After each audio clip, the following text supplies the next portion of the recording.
Liyayikhetha igumgedlela inkosi enkulu uBhomela Sidima samaMpondo, baba mkhulu omkhulu phakade. Amen.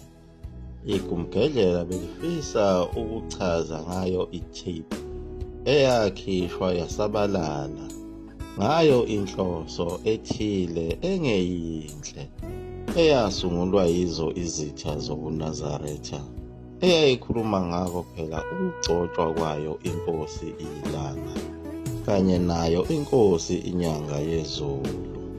Igumgedlela like lakuchaza ukuthi umlando lona ukhona lapho ufike ube nezikhisi khona, kodwa lezo zikhisi ezisuke zingabalulekile njengako ukugcotshwa nokungagcotshwa kwayo inkosi ilanga.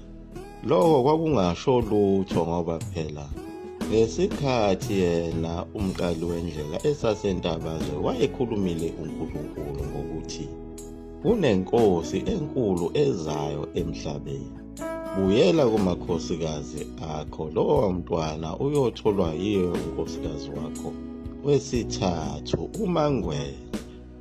Wothi mayesezele lowo mntwana ohamba uyombhabhadisa, njengoba yena uShembe wahamba uyobhabhadisa lo mntwana okuthiwa usuka ezulwini eselusana esanda nje kuzalwa, wahamba naye eyintathakusa eyomcwilisa emanzini. Ilapho-ke yabe isigcwala khona incwadi ukuthi lo mntwana uyoba yinkosi enkulu. Ukuthi wabhabhadiswa noma kabhabhadiswanga, lokho akuvimbi ukuthi wayabe yinkosi enkulu, ngoba izwi lamazwi laselikhulumile. Nako futhi ukuzalwa kwayo inkosi yesibili elathi izwi likaNkulunkulu, le nkosi enkulu ezowehlela emhlabeni ayihambi yodwa, ihamba nembeleko yayo. Lokho kukhuluma kwasezulwini abasemhlabeni abakuqondanga ngaleli gama elithi imbeleko, kodwa uma usubuka ngeso elijulile ukuthi imbeleko iyini.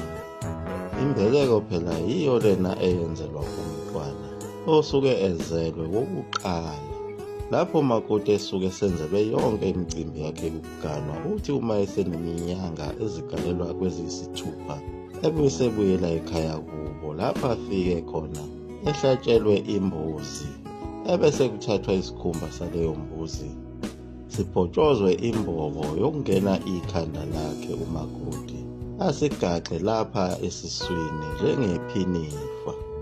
Njengoba umntwana esuke nezinyanga eziyisithupha, ziyoze ziphelele zonke izinyanga zakhe zibe u9, egaxe lesi sikhumba. Lesi sikhumba sisuke senza umsebenzi ukuthi njengoba engakazalwa umntwana siyamvikela kuyo yonke imoya emibi. Kuyoze kufike isikhathi sokuzalwa kwakhe umntwana, ebesithathwa leyo mbeleko abelethwe ngayo. Ilapho aseyobe esebuyela khona ekhaya kubo, lapho kugane khona unina, befike bemukele ngayo imbuzi bemfake esiphandla. Lowo msebenzi wembeleko wenziwa kanye. Abantwana bayobe belama lo mntwana okuyena ozalwe kuqala, bayobe nabo sebebelethwa ngale mbeleko yenkosana. Ngeke besaya ekhaya konina ukuyokwenzelwa enye imbeleko, iba yodwa qha.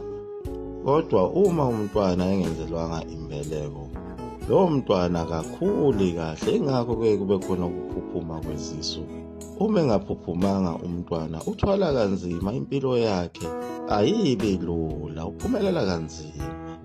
Okusho ukuthi imbeleko lena iyinto ebaluleke kakhulu, ngoba iwumphathi wabo bonke abantwana, iphinde ibe umvikeli wabo bonke abantwana. Iwubaba, iwumama abo bonke abantwana abasuke bezelwe yilowo makoti. Kodwa yena uShembe wayeke kusho lokho phakathi kwawamaNazaretha engakuzwa uma echaza labantwana ngokuthi inkosi enkulu lena ezelwe emhlophe phela ehla ezulwini, wayeke ethi ingubhodi, ingumfowabo.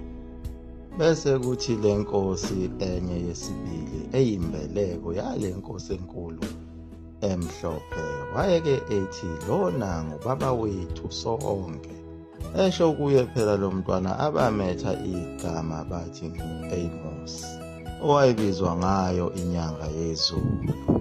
Nako lowo wamaNazaretha ayesuke enganakile njengoba wayehlale watshela uShembe ukuthi nina amaNazaretha aningibuzi lutho, nakho futhi lokhu engikukhulumayo angazi noma niyakuqonda yini, kodwa sengiyabona ukuthi izizukulwane zenu eziyokwazi ukuthi ziyiqonde le ndaba yalo uNkulunkulu wasekuphakanyeni.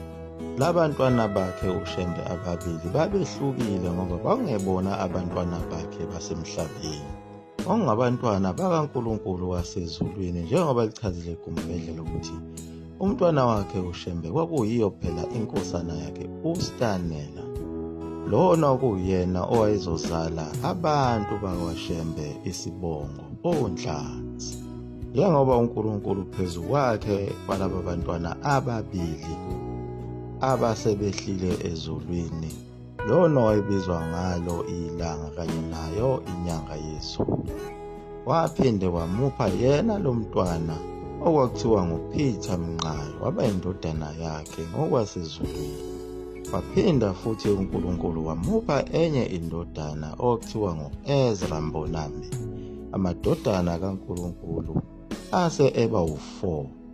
La madodana amabili kaShembe ayezalwe ngaso isiprofetho afika lapha emhlabeni ayevele emadala, kodwa ngomzimba phela kwakubonakala ukuthi zingane mawubabuka emzimbeni. Futhi bafika lapha emhlabeni bevele sebegcotshiwe khona ezulwini, njengoba yena lona wagcina ebizwa ngenkosi ilanga wabhabhadiswa emncane elusana khona ezintathakusa emfuleni wakhona entabazwe owuvalwe ngeqhwa. Lapho uShembe afika liphihliza khona ngetshe wasebhabhadisa lo mntwana.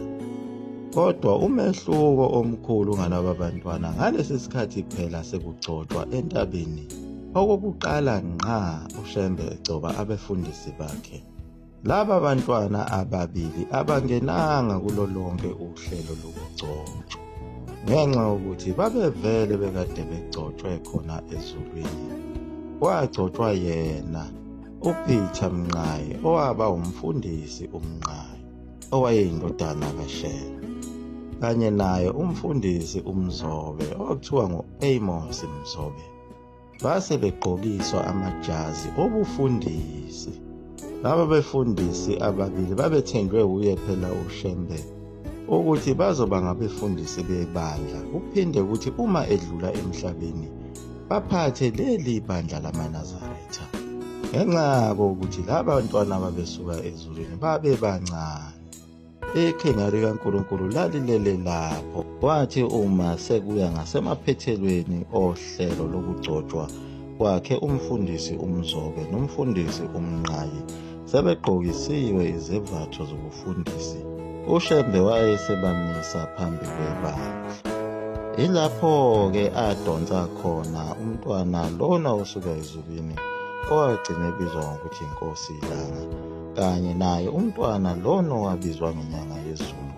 Wabamisa phambili wabaqondanisa nalaba befundisi, wabe esebagcoba ngamafutha ebusweni.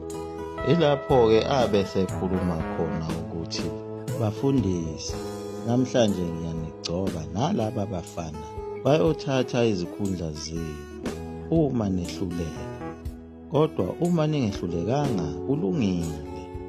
Lawo kwakwamazwi akhe uShembe ewabhekise kubo abefundisi bakhe. Ekuqedeni kwakhe ukwenza lolo hlelo, kwabe sekuqhubeka olunye uhlelo abalenza bonke bo-4. Ngalesi sikhathi ethi abathathe amatshe ayisisindo esilingene ukuqubulwa indoda. Umfundisi uMnqayi kanye noMzobe bazithathela bona amatshe eqobolwayo, kodwa abafana laba babili abancane bathathelwa ngamadoda amadala, njengoba yena lona kwakuthiwa nguJohannes Galile wathathelwa uye phela ungubane itshe. Kwasekuthi lona kuthiwa ngu-Amos owagcina ebizwa ngayo inyanga yezulu wathathelwa nguye uNene. uShembe wabe sewachaza lamatshe ukuthi asho ukuthini. Wathi lamatshe angamatshe ayisifungo phambi kwaNkulunkulu ukuthi bazinikele kuye uNkulunkulu. lamatshe ayubufakazi phambi kwakhe uNkulunkulu ngomhla wokuphela. Emveni kwalokho yilapho abesememezela kulo lonke ibandla ukuthi namhlanje sengibagcobile abafundisi bokuqala. Lwaphela lapho-ke lolu hlelo lokugcotshwa kwabefundisi. Iyona-ke into eyaba indida kubantu ukuthi iNkosi iLanga babethi yayiphika ukuthi yagcotshwa entabeni, besusela enkulumeni yayo nakwintshumayelo yayo eyayishumayela ngalesi sikhathi sekuhlezi yona iNkosi iLanga esihlalweni lapho abafundisi ababefuna khona ukuyigcoba bebeke izandla phezu kwekhanda layo, beyincenga bethi bafuna ukuyigcoba ibe ngumfundisi. iNkosi iLanga yenqaba, kodwa yabavimba ngako phela ukuthi isazocabanga. Kwathi emveni kwesikhathi uma bebuya labo befundisi, kanti iNkosi iLanga sekufike kuyo uShembe wayichazela ukuthi wena akekho umuntu oyokugcoba noyobeka isandla phezu kwakho, wagcotshwa ezulwini, uze ungavumi laba befundisi bekugcobe.